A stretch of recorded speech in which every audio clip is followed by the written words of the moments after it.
Bisikan dari ruang gelap. Malam itu, Reno terpaksa lembur di kantor. Semua orang sudah pulang, menyisakan dirinya seorang diri di dalam gedung tua yang sudah berdiri sejak zaman kolonial.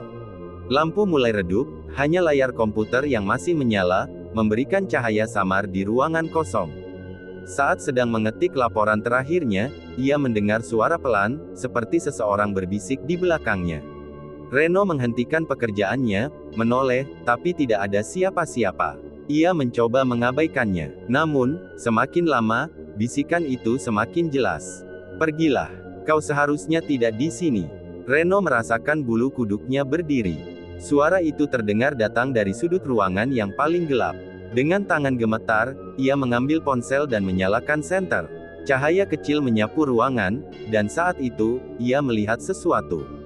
Di sudut ruangan, ada sesosok bayangan. Matanya kosong, wajahnya seperti terbakar, dan ia mengangkat tangan seolah ingin menyentuh Reno.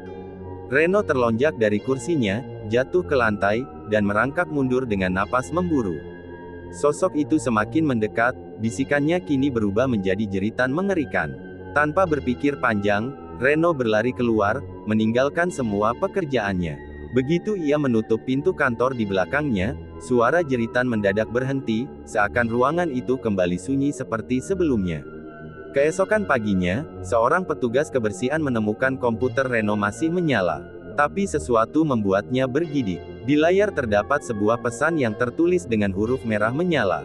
"Aku masih di sini." Itu adalah kisah horor yang mengerikan. Apa pendapatmu? Ingin cerita dengan latar atau konsep lain yang lebih spesifik? Oke, lanjut part 2, simak baik-baik.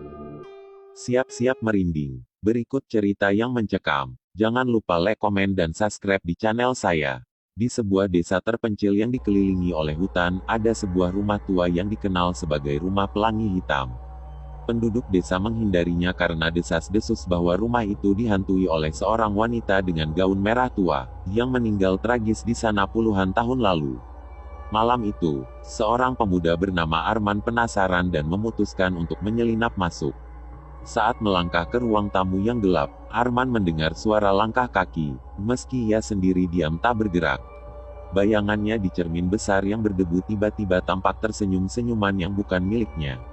Ketika mencoba melangkah mundur, bayangannya mengangkat tangan, menunjuk ke arah pintu kamar di ujung lorong.